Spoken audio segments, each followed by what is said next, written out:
In a small village surrounded by green fields, there lived a poor farmer named Rahim. He owned only a tiny piece of land and an old wooden house. Every day, he worked from sunrise to sunset, growing vegetables and wheat. Although he had very little money, Rahim had a big heart. He believed that kindness was more valuable than gold. One cold evening, while returning home from the fields, Rahim noticed an old traveler sitting under a tree. The traveler looked tired, hungry, and weak. Most people passed by without stopping because they thought helping a stranger would only bring trouble. Rahim walked over with a warm smile. "Sir, you look exhausted. Please come to my home and have dinner with my family," he said. The traveler thanked him and accepted the invitation. Thank you so much, my friend. Rahim's wife had prepared only a small meal of bread, rice, and vegetable soup.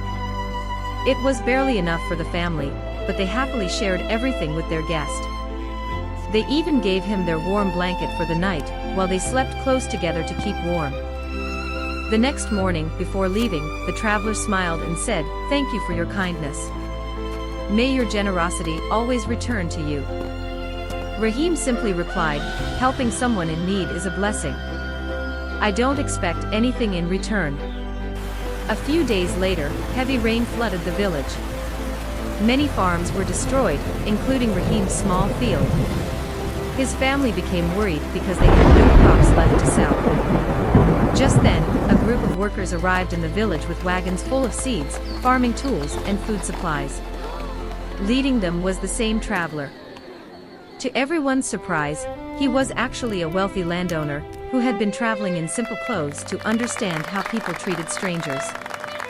He said to the villagers, "Many people ignored me, but Rahim welcomed me into his home even when he had almost nothing." The wealthy man helped Rahim rebuild his farm, gave him better farming equipment, and offered him fertile land to grow more crops. Soon, Rahim's harvest became the best in the village. But despite becoming successful, Rahim never changed.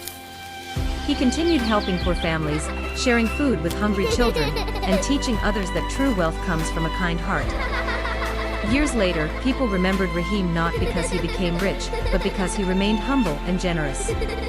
His story spread from village to village, inspiring many people to help others without expecting rewards. Rahim often told the children, "Money can disappear, but kindness stays in people's hearts forever."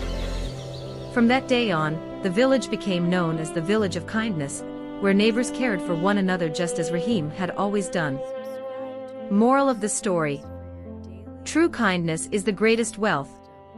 When you help others with a sincere heart, goodness always finds its way back to you.